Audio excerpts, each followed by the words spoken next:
knowledge share.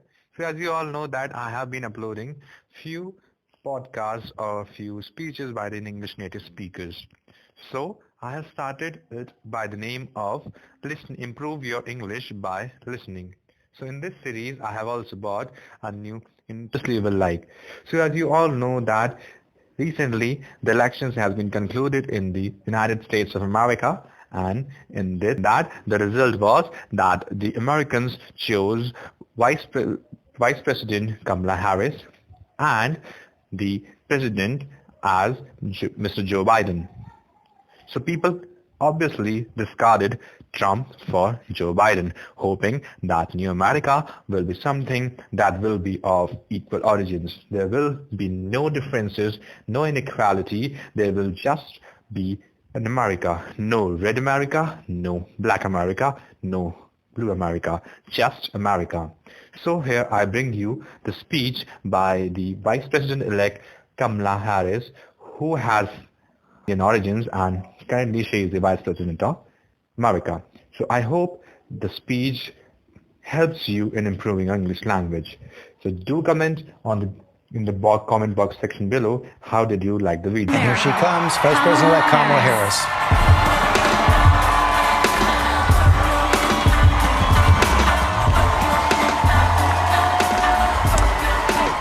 We can imagine that electric smile behind the mask. She's going to savor this moment. Just because the length of your hair ain't long, and they often criticize you for your skin tone. Wanna hold your head high, cause you a pretty woman. Get your runway stride on and keep it going. Girl, live your life. Just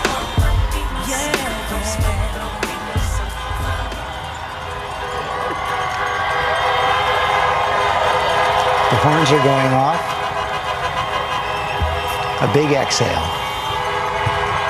Good evening. Good evening. Good evening. Good evening. Thank you. Thank you. Good evening. So, thank you. Good evening. So, Congressman John Lewis, before his passing, wrote, "Democracy is not a state, it is an act." And what he meant was that America's democracy is not guaranteed. It is only as strong as our willingness to fight for it.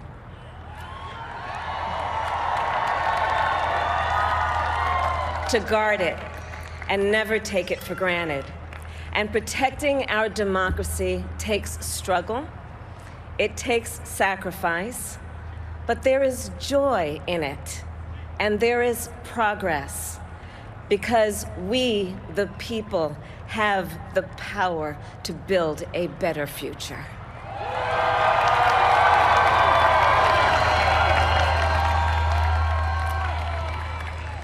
And when our very democracy was on the ballot in this election, with the very soul of America at stake, and the world watching, you ushered in a new day for America.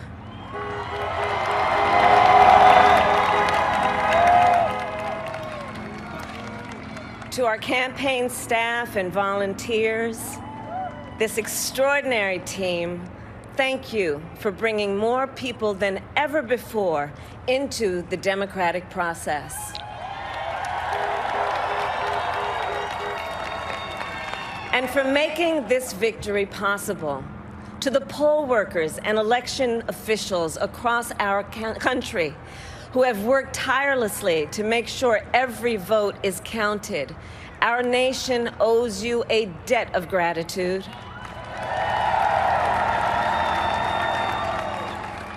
You have protected the integrity of our democracy.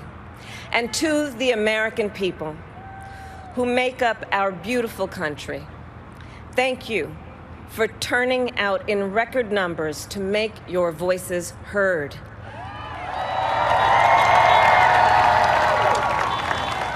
And I know times have been challenging, especially the last several months.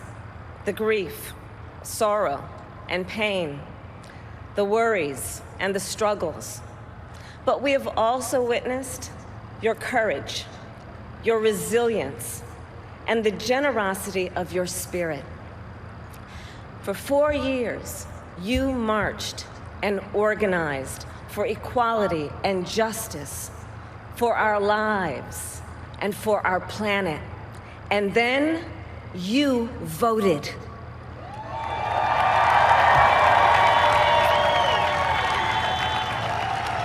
And you delivered a clear message. You chose hope and unity, decency, science, and yes, truth.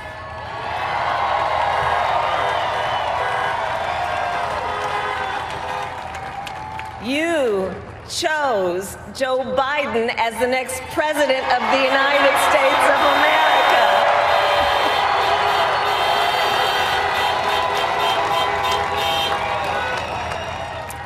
And Joe is a healer, a uniter, a tested and steady hand, a person whose own experience of loss gives him a sense of purpose that will help us as a nation reclaim our own sense of purpose, and a man with a big heart who loves with abandon. It's his love for Jill, who will be an incredible First Lady.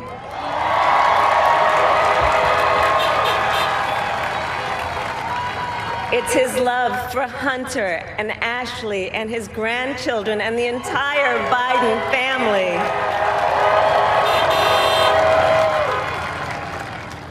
And while I first knew Joe as vice president, I really got to know him as the father who loved Bo, my dear friend who we remember here today. And to my husband, Doug,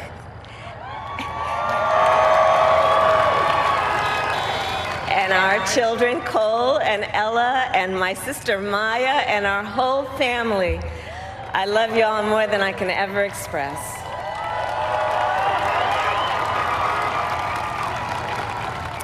We are so grateful to Joe and Jill for welcoming our family into theirs on this incredible journey.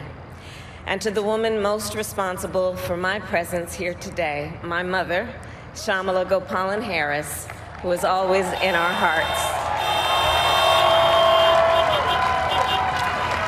When she came here from India at the age of 19, she maybe didn't quite imagine this moment, but she believed so deeply in an America where a moment like this is possible. And so I am thinking about her and about the generations of women, Black women,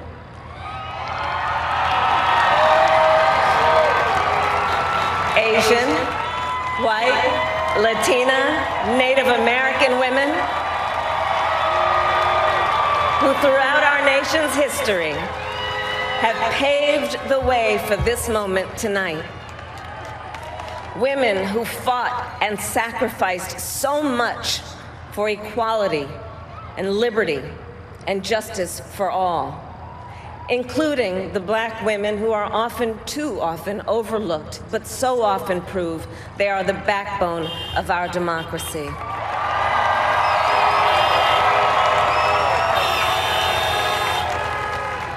All the women who have worked to secure and protect the right to vote for over a century, 100 years ago with the 19th Amendment, 55 years ago with the Voting Rights Act, and now in 2020 with a new generation of women in our country who cast their ballots and continued the fight for their fundamental right to vote and be heard.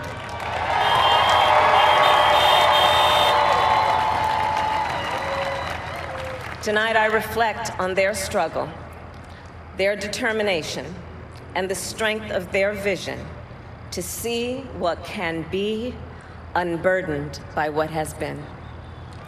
And I stand on their shoulders. And what a testament it is to Joe's character that he had the audacity to break one of the most substantial barriers that exists in our country and select a woman as his vice president.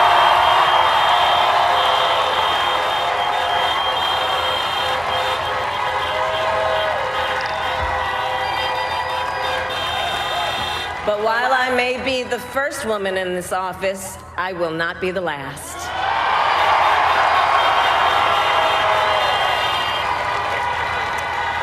Because every little girl watching tonight sees that this is a country of possibilities. And to the children of our country, regardless of your gender, our country has sent you a clear message. Dream with ambition, lead with conviction, and see yourselves in a way that others may not, simply because they've never seen it before.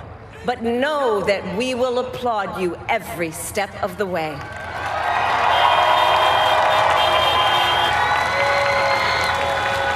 And to the American people, no matter who you voted for, I will strive to be a vice president, like Joe was to President Obama, loyal, honest, and prepared, waking up every day thinking of you and your family.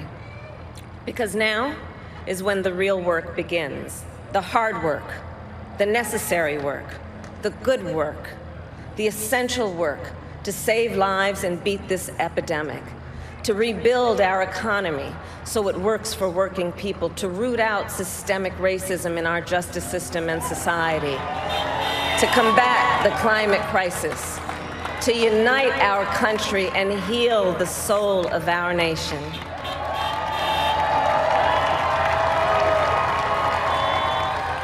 And the road ahead will not be easy, but America is ready.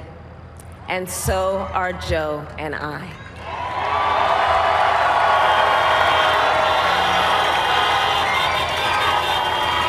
We have elected a president who represents the best in us, a leader the world will respect and our children will look up to, a commander-in-chief who will respect our troops and keep our country safe, and a president for all Americans.